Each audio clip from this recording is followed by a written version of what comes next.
இயேசுவின் நாமத்தினால உங்கள் அனைவரையும் நான் வாழ்த்துகிறேன். இன்றைக்கு கூட இந்த சங்கீதம் 119 அதிகாரத்துல நம்ம தியானித்துக்கிட்டு இருக்கோம்ல. இவ்வளவு நாளா we have been meditating on Psalm chapter 199 all these days, and இன்றைக்கு ஆண்டவர் நம்மளுக்கு என்ன பேச போறாருன்றது பாக்குறதுக்கு முன்னாடி நம்ம ஜெபிக்கலாம். ஏசப்பா, இந்த நாளுக்காக நன்றி கர்த்தாவே. அப்ப ஆண்டவரே, யார் எங்களுக்கு எதிரா இருந்தாலும் ராஜா, நாங்க உங்களோட வேதத்துல ஆண்டவரே ராஜா ஏசப்பா மூழ்கி இருக்க எங்களுக்கு உதவி செய்யுங்க.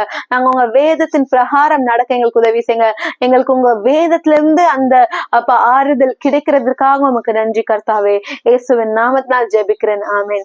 இன்றைக்கு கூட ஆண்டவர் உங்களை பார்த்து கேட்கிறார், உங்களை பார்த்து சொல்கிறார், உங்களுக்கு எதிரா எவ்வளவு பேர் வேணா எழும்பலாம், ஆனா நம்மளோ கர்த்தரோட பிள்ளைகளான நம்மளோ அவரோட வார்த்தையை நம்ம தியானித்து கொண்டே இருக்கிறோம். No matter who arises against you, as children of God, we are meant to meditate on his word day and night. சில வசனங்களை வாசிக்கலாம். சங்கீதம் 119 அதிகாரம் 23 24 வரைக்கும். பிரபுக்களும் உட்கார்ந்து எனக்கு விரோதமாய் பேசிக் கொள்ளுகிறார்கள். உமது அடியனோ உமது பிரமாணங்களை தியானிக்கிறேன். உம்முடைய சாட்சிகள் எனக்கு இன்பமும் என் ஆலோசனைக்காரருமாய் இருக்கிறது. இப்பொழுது நம்ம இங்கிலீஷ்ல வாசிக்கலாம்.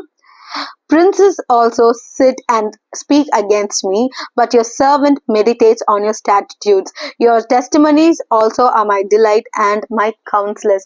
இந்த இடத்துல இந்த சங்கீதக்காரன் சொல்றாரு, அநேகர் எனக்கு விரோதமா பேசிக்கிட்டு இருக்காங்க, பிரபுக்களே எனக்கு விரோதமா பேசிக்கிட்டு இருக்காங்க, ஆனா நான் உங்க பாதத்துல அமர்ந்து உம்முடைய சாட்சிகளை உம்முடைய வார்த்தைகளை நான் தியானித்து கொண்டிருக்கேன். அதை வாசிப்போமா?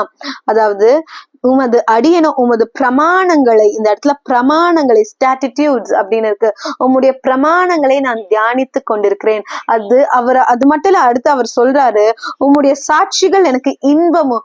அவரு இந்த ஒரு இக்கட்டான சூழ்நிலையில கூட தேவனோட அந்த பிரமாணங்களை தியானித்து கொண்டிருக்கும் போது அவருடைய அந்த சாட்சிகள் அந்த சங்கீதக்காரனுக்கு இன்பமா இருக்குதான். அந்த சாட்சிகள், அந்த பிரமாணங்கள் அவருக்கு ஆலோசனைக்காரரா இருக்குதான். ஓகேவா? அது கவுன்சில் பண்ணுதா, அவருக்கு ஒரு கவுன்சிலர் போல இருக்குதான்.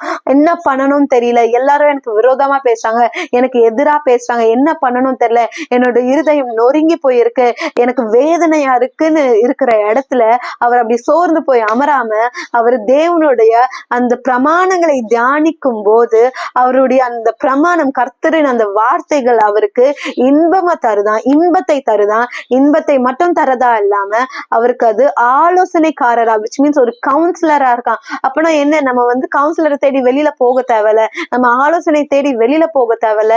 இக்கட்டான சூழ்நிலையில கூட நம்ம தேவனோட வார்த்தைகளை நம்ம தியானிக்கும் போது அந்த வார்த்தைகள் நம்மளுக்கு இன்பத்தை தருது. நெருக்கமா இருக்கிற நம்ம இருதயத்துல இன்பத்தை தருது.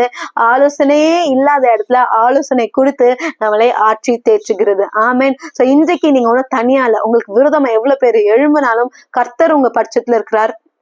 அவரோட வார்த்தை உங்களை வழி நடத்தி கொண்டிருக்கிறோம். ஆமென். வாங்க இப்பொழுது ஜெபிக்கலாம். ஏசப்பா, இந்த நாளுக்காக உமக்கு கோடான கோடி ஸ்தோத்திரம் கர்த்தாவே.